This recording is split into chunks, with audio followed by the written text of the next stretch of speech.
Bonjour à tous. Aujourd'hui, nous allons poursuivre notre étude sur la pertinence des fêtes juives pour nous aujourd'hui. Quand on parle des fêtes juives, on peut facilement être tenté de dire « Ah, cela ne me concerne pas ». Premièrement, je ne suis pas juif. Et puis deuxièmement, les fêtes juives, c'est du passé. En réalité, cela nous touche bien plus qu'on pourrait le croire. Je vous invite à incliner la tête, nous allons prier.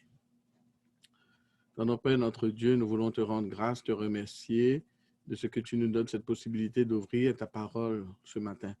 Guide-nous par ton Esprit Saint et qu'à travers cette étude, nous puissions voir ton amour, ton plan pour nous et comment tu veux nous aider dans notre cheminement en vue de vivre avec toi pour toujours. Merci de nous guider par ton Esprit Saint. En ton nom, Seigneur, nous prions. Amen. Nous avons commencé à voir les fêtes juives, comment ces fêtes juives décrivent différentes étapes du plan du salut. Nous avons vu que ces fêtes juives aussi portent notre attention sur Jésus, sur ce qu'il a fait et continue à faire pour nous. On a vu aussi que dans Lévitique 23, nous avons la liste des 7 fêtes juives. Nous en avons déjà parlé de 4, la Pâque, deuxièmement, la fête des pains sans levain, et puis il y avait la gerbe des prémices, et puis quatrièmement, la Pentecôte. Donc, si vous avez manqué la première partie, je vous invite à aller sur la page Facebook de l'Église ou la mienne, et vous pouvez retrouver donc la première partie de ce message. Et il nous reste donc 3 autres. Il y a la fête des trompettes, le jour des expiations et la fête des tabernacles.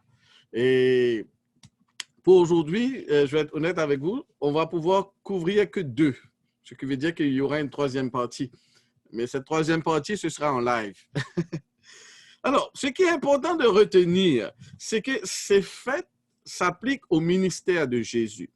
Ces fêtes sont connectées à des événements spécifiques dans le Nouveau Testament. Et troisièmement, ces fêtes ont une signification particulière pour nous aujourd'hui. Très bien. Alors, nous allons donc parler de la fête des trompettes. Nous commençons donc notre étude sur la fête des trompettes.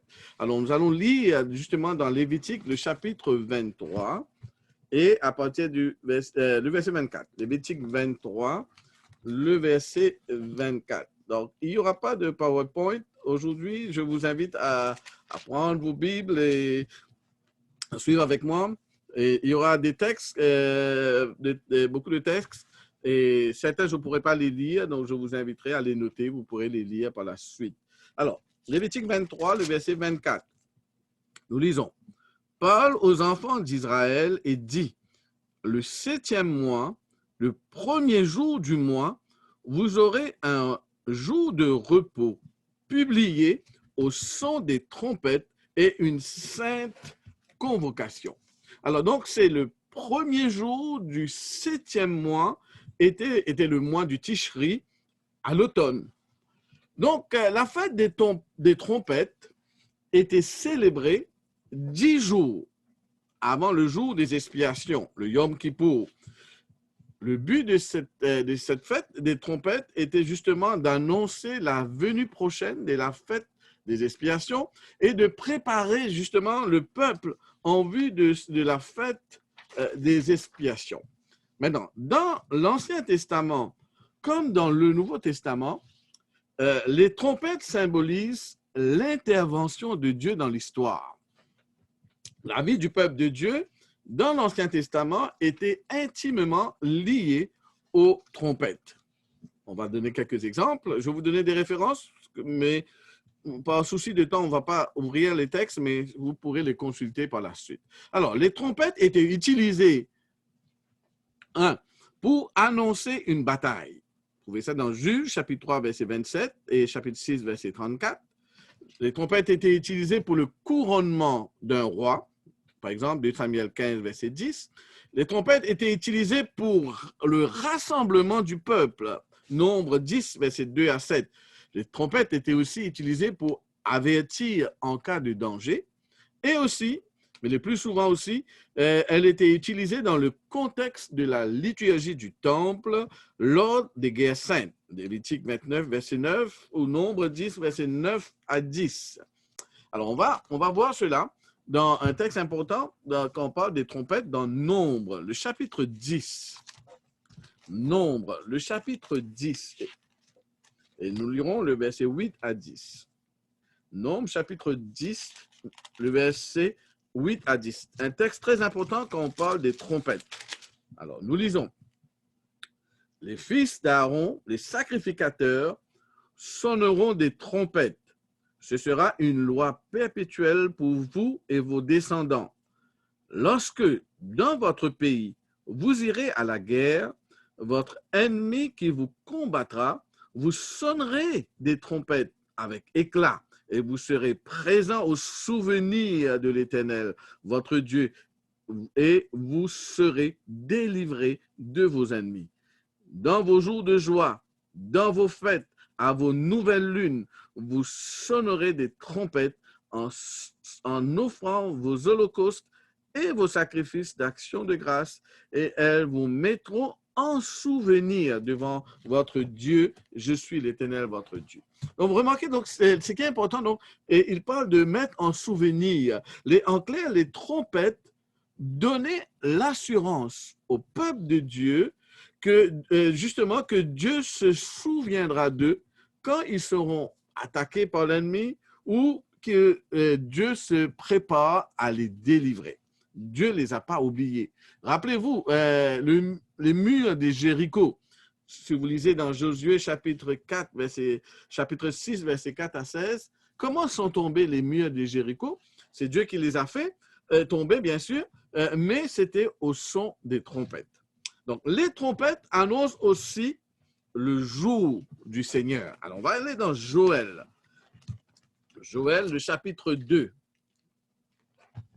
Joël, le chapitre 2, le verset 1er.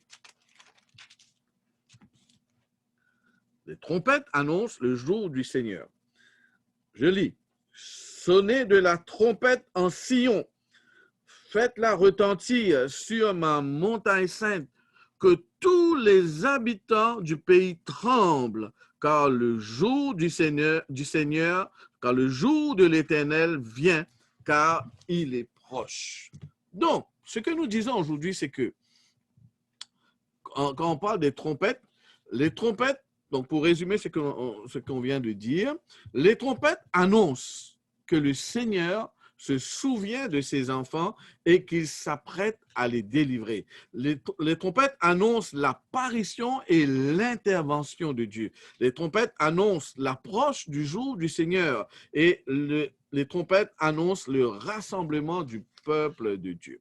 Maintenant, en ayant tout ça en tête, vous allez voir que quand nous lisons dans le Nouveau Testament, on retrouve les mêmes thèmes par rapport aux trompettes. On va prendre un exemple dans Matthieu chapitre 24. Matthieu le chapitre 24.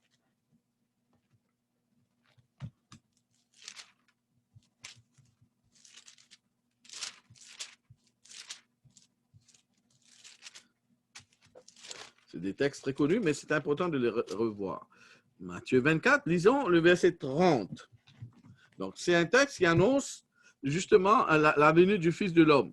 Il dit, alors le signe du Fils de l'homme paraîtra dans le ciel, toutes les tribus de la terre se lamenteront et elles verront le Fils de l'homme venir sur les nuées du ciel avec puissance et une grande gloire.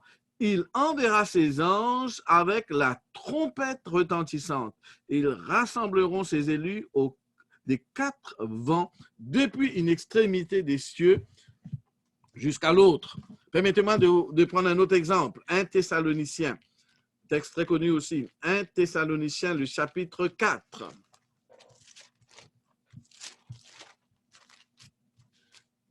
Chapitre 4, Nous lirons à partir du verset 16 et 17. Nous lirons les versets 16 et 17. Nous lisons donc: Voici, le Seigneur lui-même a un signal donné à la voix d'un archange et au son de la trompette de Dieu descendra du ciel et les morts en Christ ressusciteront premièrement. Ensuite, nous les vivants qui serons restés, nous serons tous ensemble enlevés avec eux sur les nuées à la rencontre du Seigneur dans les airs, et ainsi nous serons toujours avec le Seigneur. Donc, vous voyez que les trompettes ici, ils annoncent le rassemblement du peuple de Dieu. Les trompettes annoncent l'intervention de Dieu pour délivrer son peuple. Je ne le lirai pas, mais si vous lisez dans 1 Corinthiens 15, 51, 53, vous allez voir, c'est toujours la même chose, qu'il parle du retour de Jésus au son des trompettes. Maintenant, très important aussi quand on parle des trompettes, c'est que dans le livre de l'Apocalypse, on ne peut pas oublier les 7 trompettes, n'est-ce pas? Apocalypse, chapitre 8 à 11. Les 7 trompettes. Les 7 trompettes, on ne va pas les lire, mais vous aurez l'occasion de les lire après si vous voulez. Les 7 trompettes sont une série d'interventions de Dieu en réponse aux prières des enfants de Dieu. Nous croyons que, par exemple, quand vous lisez à l'ouverture du 5e sceau, il est question des âmes qui crient sous l'autel: jusque quand tarderais-tu à faire justice, à tirer vengeance de notre sang? Et là, la réponse à cette prière se trouve justement à travers les trompettes où Dieu répond aux prières de ses enfants. Les 7 anges qui soufflent les trompettes dans Apocalypse 8 à 11 est un rappel que Dieu se souvient de ses saints. Les 7 trompettes marquent des événements précis où Dieu va intervenir dans l'histoire de l'homme. Maintenant, si on veut, vous voulez parler de 7 trompettes chronologiquement, nous savons que les 7 trompettes commencent à l'époque de l'Église primitive et ça va jusqu'au retour de Jésus. Et donc, si vous, par exemple, vous regardez les 7 sceaux, c'est la même chose.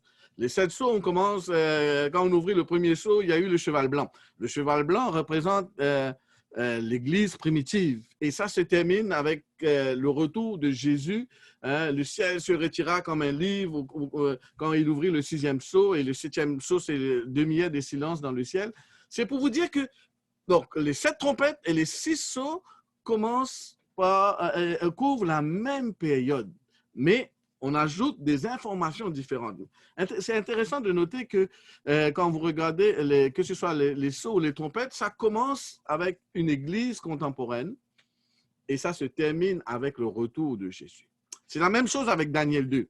Daniel 2 commence avec un royaume contemporain, Babylone, et ça se termine avec le retour de Jésus. Daniel 2 parle de l'histoire du monde et les sceaux parlent de l'histoire de l'Église et les trompettes parlent des différentes interventions de Dieu à travers l'histoire. Très bien. Maintenant, donc les trompettes sont là pour nous rappeler que Dieu est sur le point de juger son peuple. Donc, rappelez-vous, donc, les trompettes, donc, les fêtes des trompettes, c'est 10 jours de préparation qui précèdent le jour des expiations. Donc, nous arrivons maintenant à la deuxième fête que nous allons étudier aujourd'hui, la fête des expiations. Donc, rappelez-vous encore une fois que c'est lié. La fête des trompettes prépare le peuple pour la fête des expiations. D'accord? Alors, allons voir ce que nous lisons dans Lévitique 23, parlant donc de la fête des expiations. Lévitique 23.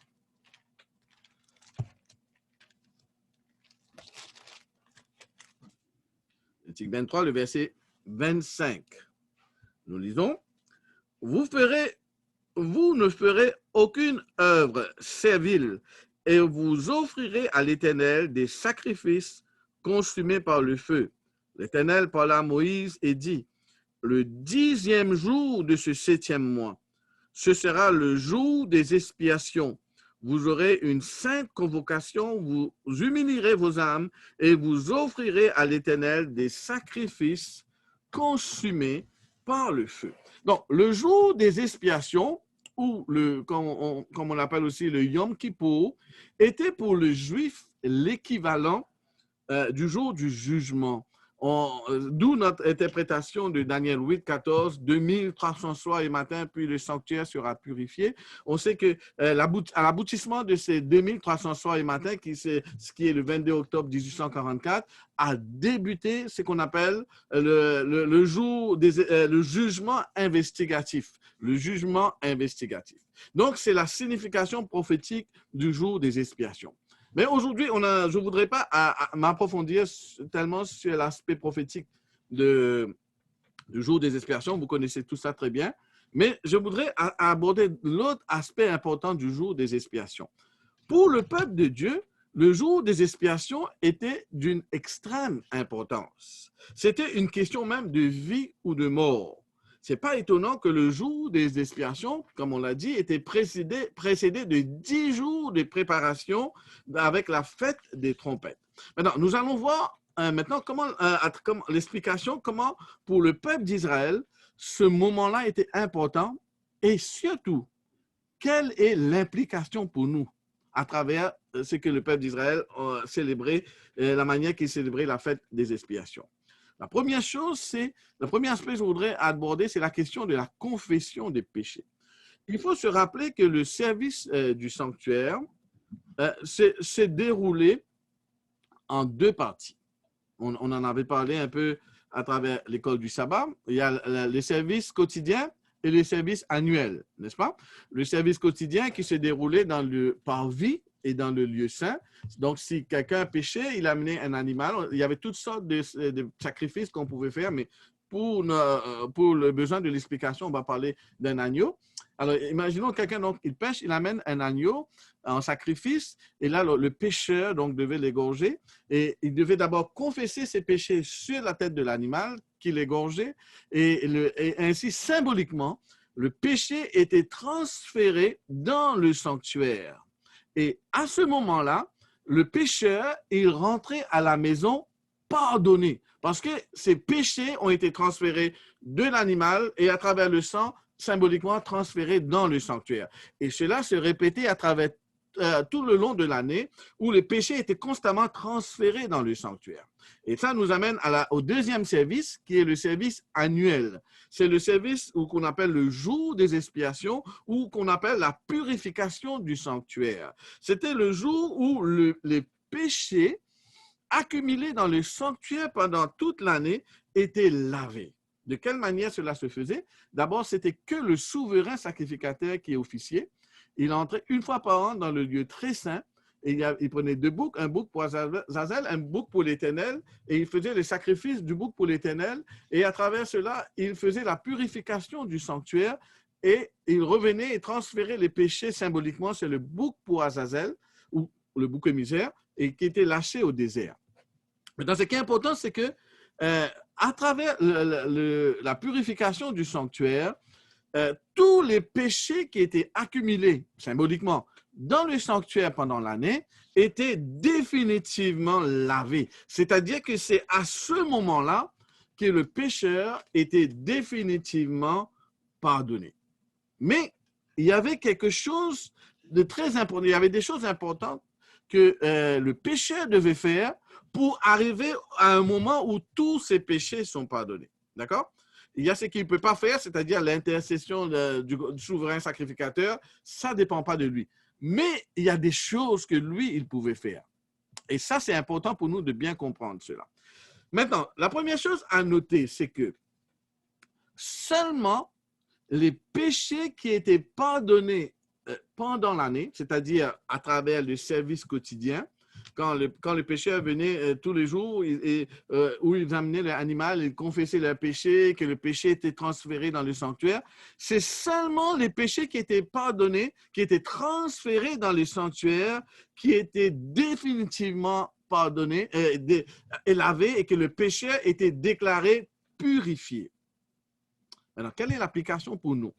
Parce que je veux ce matin que nous puissions comprendre qu'il y a vraiment des applications très importantes pour nous à travers cela. Premièrement, nous savons que le souverain sacrificateur de l'ancien temps n'a plus sa raison d'être, puisque nous avons un bien meilleur souverain sacrificateur en la personne de Jésus. Donc, ce que le souverain sacrificateur faisait dans le sanctuaire terrestre, qui, n'oublions pas, était à l'image du sanctuaire céleste, et c'est exactement ce que Jésus, notre souverain sacrificateur, est en train de faire pour nous présentement dans le sanctuaire céleste. Allons dans Hébreux, le chapitre 4. Hébreux, le chapitre 4, et nous lirons le verset 15 et 16. Hébreux 4, versets 15 et 16. Car nous n'avons pas un souverain sacrificateur qui ne puisse compatir à nos faiblesses. Au contraire, il a été tenté comme nous en toutes choses sans commettre de péché. Approchons-nous donc avec assurance du trône de la grâce afin d'obtenir miséricorde et de trouver grâce pour être secouru dans nos besoins. Donc, Jésus est en train d'intercéder actuellement pour nous dans le sanctuaire céleste. Mais c'est seulement, tout comme c'était le cas pour le peuple d'Israël dans l'ancien temps, c'est seulement les péchés qui ont été confessés qui pourront être définitivement lavés et pardonnés par Jésus dans le sanctuaire céleste. Vous connaissez très bien le texte de 1 Jean chapitre 1er verset 9. Si nous confessons nos péchés, il est fidèle et juste pour nous pardonner et nous purifier de toute iniquité. Donc, c'est seulement les péchés qui sont confessés. Confessés, bien sûr, dans un réel esprit de repentance, et ces péchés-là seuls sont pardonnés. Cela veut dire que nous disons que Jésus est notre avocat dans le sanctuaire céleste. Vrai. Mais il est notre avocat uniquement dans la mesure où nous sommes repentis de nos péchés et que nous avons confessé ces péchés à Dieu. Si ces péchés n'ont pas été, nous ne sommes pas repentis et que ces péchés-là n'ont pas été confessés, il n'y a pas de pardon à ce moment-là. Deuxième chose très importante que le peuple d'Israël devait bien comprendre, c'est que c'était une sainte convocation. Alors, on va revenir dans Lévitique 23. Désolé de vous faire parcourir de droite à gauche. Alors, on va partir dans Lévitique, à nouveau Lévitique 23, et je voudrais que vous prêtez bien attention aux détails qui sont là. Lévitique 23, le verset 27. Remarquez bien qu'est-ce qui est dit. Le 10e jour de ce 7e mois, ce sera le jour des expiations. Remarquez bien ce qu'il est dit. Vous aurez une sainte convocation. D'accord? Et vous aurez une sainte convocation. Vous humilierez vos âmes et vous offrirez à l'Éternel des sacrifices consumés par le feu. Et qu'est-ce qui se passe si quelqu'un ne se présente pas et ne s'humilie pas? Verset 29. Toute personne qui ne s'humilierait pas en ce jour-là sera retranchée du peuple. Toute personne qui ne s'humiliera pas sera retranchée du peuple. Être retranché du peuple, c'est l'équivalent de dire qu'on est perdu, on a perdu son salut. Cela signifie que une personne, imaginons donc une personne qui a, pendant le cours de l'année, il est venu dans le service quotidien, il est venu avec son sacrifice, il a demandé pardon pour ses péchés, il a confessé ses péchés, et puis il a fait le sacrifice et il est rentré à la maison pardonné. Mais cette personne néglige de se présenter le jour des expiations durant cette sainte convocation. Elle ne se présente pas, elle ne s'humilie pas, eh bien, le pardon que cette personne avait reçu, ce pardon-là est annulé. Ce pardon-là est annulé. Un pardon peut être annulé quand le pardon en question est pris à la légère. Ce que cela veut dire, c'est que si une personne ne se présente pas à la sainte convocation le jour de sanctification, elle n'a pas compris l'énormité de son péché et elle n'a pas apprécié la valeur du pardon reçu. Je vais vous donner un bon exemple de ce que nous sommes en train de dire. Un bon exemple de cela, c'est dans Matthieu 18, Ben, c'est 23 à 35. Je ne veux pas l'ouvrir pour gagner du temps. Je veux juste brièvement vous raconter, vous rappeler l'histoire que vous connaissez. C'est le serviteur impitoyable. Donc, il y avait un homme donc, qui devait énormément de l'argent à son maître. Et là, il était dans l'incapacité de payer. Alors, le roi, justement son maître, le roi voulait le jeter en prison, lui et sa famille, pour qu'il paye toutes ses dettes. Mais là, il a imploré, pardon, s'il te plaît, donne-moi du temps, sois patient avec moi. Et là, il va implorer, donne-moi du temps. Mais le patron, son maître, va faire plus que lui donner du temps. Il va lui dire, écoute, j'ai été touché par ta requête, voilà ce qu'on va faire. J'efface ta dette. Fini, oubliez, tu ne me dois plus rien. Vous imaginez, il devait une somme astronomique de millions. Et là, il ne doit plus rien. Magnifique. Alors, tous ces millions de dollars qu'il devait, il ne doit plus rien. Alors, il remercie son maître, il sort. Et là, il tombe sur quelqu'un d'autre. Un ami à lui, qui lui devait pas des millions, mais quelques dollars. Qu'est-ce qu'il va faire? Il va lui dire, écoute, tu me rends ton argent. Tu me rends mon argent. Et son ami va faire la même chose que lui, il a fait avec son maître. Il dit, écoute, s'il te plaît, sois patient avec moi, donne-moi du temps, je vais te rembourser. Mais au lieu de faire comme ce que son maître a fait envers lui, qu'est-ce qu'il va faire? Il va jeter son ami en prison jusqu'à ce qu'il ait payé ses dettes. Il a été impitoyable. Maintenant, la parabole continue, il dit que le maître, les serviteurs qui étaient là, qui ont vu la scène, ils vont aller avertir le maître, dire, voilà ce que cet homme a fait. Tu as été tellement bon envers lui, mais lui, il n'a pas fait pareil, il a jeté son ami en prison. Alors, le maître l'appelle à nouveau et dit, viens, j'ai appris ce que tu as fait. Puisque tu n'as pas su démontrer la même clémence, la même compassion que j'ai eue envers toi, j'oublie le pardon que je t'avais accordé auparavant. Il va le jeter en prison jusqu'à ce qu'il ait tout remboursé. Il avait reçu le pardon pour autant. Mais ce pardon, il l'a perdu. Donc, l'Israélite qui ne se présentait pas le jour des expiations était comme ce serviteur impitoyable de la parabole, c'est-à-dire il n'appréciait pas ce pardon à sa juste valeur et il perdait ce pardon. Maintenant, rappelez-vous que dans le système du sanctuaire, le pardon de péché se faisait en deux phases. La première phase, c'est le pardon, qui était le service quotidien. Et puis le deuxième, c'était la purification, qui se faisait dans le service annuel. Maintenant, application pour nous aujourd'hui. Comment est-ce que cela nous concerne, nous? Dieu attend de nous la même chose encore aujourd'hui, c'est-à-dire de toujours garder une attitude humble, de démontrer un esprit de repentance et de démontrer que nous apprécions le pardon de Dieu envers nous. La même compassion que Dieu a eue envers nous, de démontrer envers les autres, le même esprit de pardon que Dieu a eu envers nous, c'est de l'avoir envers les autres. Donc, le pardon. Rappelez-vous dans le texte qu'on a lu dans 1 Jean chapitre 1er, verset 9. Si nous confessons nos péchés, il est fidèle et juste pour faire deux choses pour nous pardonner nos péchés et nous purifier.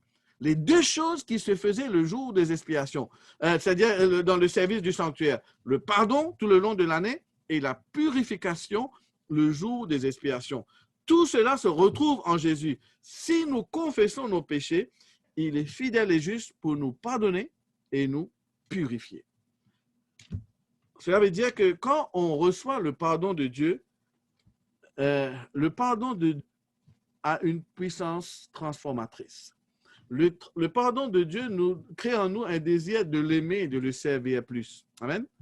Le pardon de Dieu nous enlève le désir d'offenser un Dieu qui nous a tant aimés et nous pousse à l'aimer et à aimer ceux qui sont autour de nous parce que l'amour de Dieu qui a été manifesté transforme notre cœur. Maintenant, si le pardon de Dieu ne nous transforme pas vraiment, ou si le pardon de Dieu ne produit pas ce changement en nous, c'est que nous n'avons pas été vraiment, nous n'avons pas compris l'ampleur de ce pardon de Dieu. Et que là, il y a un problème. Troisième aspect par rapport au jour des expiations qui est important de noter. OK? Troisième chose, le jour des expiations était célébré comme un sabbat. Regardez ça. Dans Lévitique chapitre 23. Lévitique chapitre 23. Et je lis le verset 28. Lévitique 23, le verset 28. Il dit ceci. Vous ne ferez aucun ouvrage ce jour-là, car c'est le jour des expiations. Où doit être faite pour vous l'expiation devant l'Éternel, votre Dieu. Verset 30. Toute personne qui fera ce jour-là un ouvrage quelconque, je la détruirai du milieu de son peuple. Vous ne ferez aucun ouvrage. C'est une loi perpétuelle pour vos descendants dans tous les lieux où vous habiterez. Ce sera pour vous un sabbat. Ce n'est pas le sabbat, c'est un sabbat. Ce sera pour vous un sabbat, un jour de repos où vous humilierez vos âmes dès le soir du 9e jour jusqu'au jour suivant. Vous célébrerez votre sabbat. Donc, c'est un jour de repos, c'est un jour de sabbat. Ils devaient cesser toute leur activité et se focaliser sur Dieu, sur l'adoration, sur leur relation avec Dieu et le faire dans un esprit d'humilité et de repentance. L'application pour nous, c'est quoi?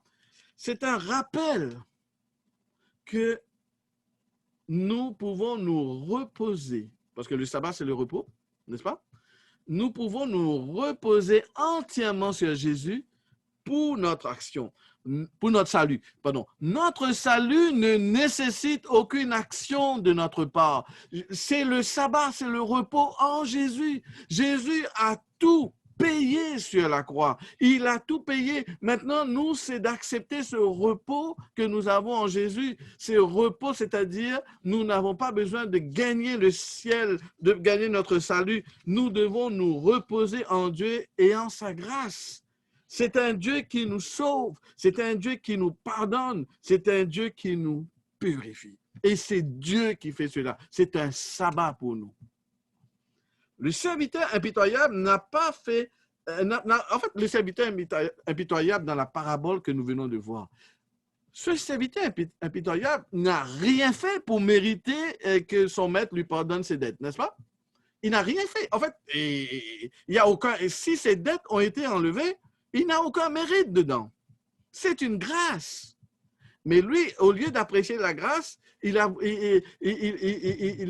son cœur n'a pas été touché par la grâce et lui est allé, il n'a pas témoigné l'amour de Dieu envers son ami. Tout ce que son maître attendait de lui, c'est que cette grâce qu'il a reçue à travers le pardon soit aussi une grâce qui le transforme et le purifie de son péché. Donc, il a été pardonné, mais pas purifié. Est-ce que vous me suivez? Il a été pardonné, mais pas purifié. Nous ne pouvons pas accepter le pardon de Dieu et refuser d'être purifiés de nos péchés. Les deux vont ensemble. Beaucoup de fois, nous voulons Seigneur, pardonne nos péchés. Si nous confessons, il est fidèle et juste pour nous pardonner. Et puis on oublie la deuxième partie. Et pour nous purifier de nos péchés. Dieu ne veut pas nous sauver dans nos péchés, Jésus veut nous sauver de nos péchés. Ce qui veut dire que avec Dieu, c'est tout ou rien. Accepter le pardon de Dieu, c'est aussi accepter que Dieu nous purifie et nous transforme. Et c'est la grâce de Dieu, c'est le sabbat, c'est le repos, c'est Dieu qui fait ça. La justification et la sanctification, c'est l'œuvre de Dieu. Amen. Que le Dieu de paix vous sanctifie lui-même. C'est Dieu qui fait cela. Maintenant, dernier aspect que j'aborderai avec vous, c'est le jour des expiations dans la vie de Jésus. Là, on fait un shift, on arrive dans le Nouveau Testament. Le jour des expiations dans la vie de Jésus. Alors, on va lire un texte dans Matthieu chapitre... pas Matthieu, Malachie. Je vous ai parlé de Nouveau Testament, mais je dois d'abord vous lire la prophétie qui nous conduit au texte du Nouveau Testament. Alors, Malachie chapitre 3. Et là, nous allons voir une prophétie que Jésus va réaliser. On va voir comment Jésus va réaliser cette prophétie. Allons dans Malachie, le chapitre 3. OK? Malachie, chapitre 3. Et je lis ceci. Voici, verset 1er, pardon. Malachie 3, verset 1er. Voici, j'enverrai mon messager, il préparera le chemin devant moi. Et soudain entrera dans son temple le Seigneur que vous cherchez et le messager de l'alliance que vous désirez. Voici, il vient, dit l'Éternel des armées. Qui pourra soutenir le jour de sa venue? Qui restera debout quand il paraîtra? Car il sera comme le feu du fondeur, comme la potasse des folons. Il s'assira, fondra, purifiera l'argent, il purifiera les fils de Lévi, il les épurera comme on épure l'or et l'argent. Et ils présenteront à l'Éternel des offrandes avec justice. Donc ici, il parle de Jésus qui va entrer dans le temple pour le purifier. Est-ce que ça vous parle? Je pense que oui. OK? Jésus va réaliser cette prophétie justement en purifiant le sanctuaire. Voyons cela. Jean, le chapitre 2. Jean, le chapitre 2. Et nous lirons le verset 13. Jean, chapitre 2, le verset 13. À partir du verset 13. La Pâque des Juifs étant proche, et Jésus monta à Jérusalem. Il trouva dans le temple les vendeurs des bœufs, des brebis et des pigeons, et les changeurs aussi. Ayant fait un fouet avec des cordes, il les chassa tous du temple, ainsi que les brebis et les bœufs. Il dispersa la monnaie des changeurs et renversa les tables. Il dit aux vendeurs de pigeons, ôtez cela d'ici, ne faites pas de mal, ne faites pas de la maison de mon père une maison de trafic. Donc, ses disciples se souvinrent qu'il est écrit, le zèle de ta maison me dévore. Maintenant, donc, ici, ce qui est important de comprendre, ce qui est important de noter ici, c'est que cette action de Jésus de purifier le temple, c'était une préfiguration de la mission de Jésus. D'accord? Alors, je vais vous lire un texte dans le livre Jésus-Christ. Dans la version que j'ai, c'est la page 142. Je vais vous lire cela. Écoutez ceci. La purification du temple, par la purification du temple, Jésus annonçait sa mission en tant que Messie et commençait son œuvre. Je lis un peu plus loin. Les parvis du temple de Jérusalem, déshonorés par le scandale d'un trafic impur, n'étaient que l'image trop fidèle du temple de leur cœur, sali par la présence des passions sensuelles et de pensées profanes, en chassant du temple les vendeurs et les acheteurs. Jésus proclame son intention de purifier le cœur de la souillure du péché, des désirs terrestres, des convoitises charnelles et des mauvaises habitudes qui corrompent l'âme. Et là, Ellen White va continuer en citant le texte que je viens de vous lire dans la suite. Il dit, « Alors entrera soudain dans son temple le Seigneur que vous cherchez, l'ange de l'alliance que vous désirez. Le voici, il vient, déclare l'Éternel des armées. Qui pourra soutenir le jour de sa venue? Qui pourra résister quand il paraîtra? Car il sera comme un feu du fondeur, comme la potasse des blanchisseurs. Il sera assis, fondant et purifiant l'argent, il purifiera les fils de Lévi et il les affermira comme on affine l'or et l'argent. » Donc, Jésus ici, oui, on voit ici Jésus dans le temple en train de purifier. C'était aussi une préfiguration d'un autre temple que Jésus veut purifier. Il a purifié le temple à l'époque, en Israël, à ce temps-là. Mais il y a un autre temple que Jésus veut purifier aujourd'hui. Alors, on va dans 2 Corinthiens, le chapitre 6. 2 Corinthiens, le chapitre 6, et les versets 16 et 17. 2 Corinthiens 6, le verset 16 et 17. Nous lisons, « Ne savez-vous pas que vos corps sont des membres de Christ? Prendrais-je donc les membres de Christ pour en faire des membres d'une prostituée? Loin de là. » excusez-moi, je ne suis pas sûr que j'ai... 2 Corinthiens 16, 17, voilà. Loin de là. Ne savez-vous pas que celui qui s'attache à la prostituée est un seul corps avec elle, car il est écrit, les deux deviendront une seule chair. Pardon, je suis dans 1 Corinthiens, désolé. 2 Corinthiens, je reprends. 2 Corinthiens 6, versets 16 et 17. Voilà. Quel rapport y a-t-il entre le temple de Dieu et les idoles? Car nous sommes le temple du Dieu vivant. Comme Dieu l'a dit, j'habiterai et je marcherai au milieu d'eux. Je serai leur Dieu et ils seront mon peuple. C'est pourquoi sortez du milieu d'eux et séparez-vous, dit le Seigneur. Ne touchez pas à ce qui est impur et je vous accueillerai. Donc, mes amis, le temple que Jésus veut purifier aujourd'hui, c'est le temple de notre cœur. C'est nous, le temple que Jésus veut purifier aujourd'hui. Personne ne peut de lui-même se libérer du mal qui envahit son cœur. Je pense qu'on est tous d'accord sur ce point. Personne ne peut de lui-même se libérer du mal qui envahit son cœur.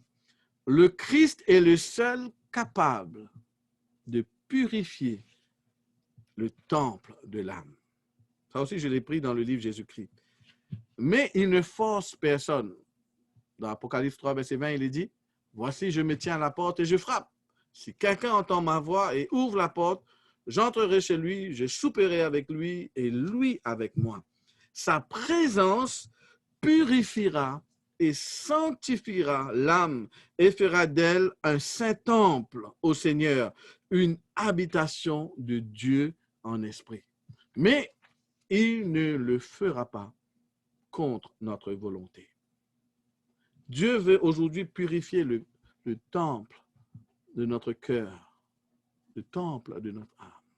Jésus veut non seulement nous pardonner nos péchés, mais aussi il veut nous purifier.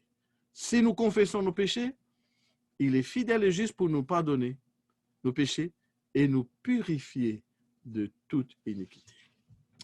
Puisse le Seigneur nous ouvrir notre cœur, le temple de notre cœur, le temple de notre âme au Seigneur, afin qu'il puisse nous pardonner et nous purifier. Rappelez-vous, les deux vont ensemble, le pardon et la purification. Parce que si nous ne laissons pas le Seigneur nous purifier, le péché va retourner dans notre vie et il va reprendre sa place.